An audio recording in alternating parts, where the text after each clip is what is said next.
এই ভিডিওর প্রতিটি কমেন্ট আপনাকে হাসতে বাধ্য করবে। আগে ভিডিওটা দেখুন, তারপরে কমেন্ট দেখুন আর মন খুলে হাসুন। Let's go. দুইটা দুধ নিয়ে তুমি নিজেকে ভাবছো রানী, তাহলে কুত্তার তো 6টা, সে তো মহারানী।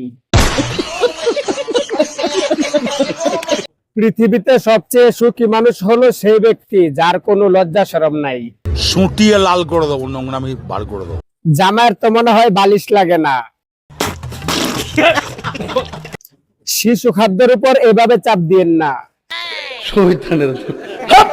ক্যামেরার সামনে এসে না জাকিয়ে খাটের উপর জাকালে অ্যাকাউন্টে টাকা একটু বেশি জমা হতো। আর কি করবি, বাসার সবাই তো জানে তুই এগুলা দেখাস। সো বন্ধুরা, পরবর্তী ভিডিওটি দেখতে চ্যানেলটি সাবস্ক্রাইব করে রাখুন, কারণ চ্যানেল সাবস্ক্রাইব করতে এখন টাকা লাগে না।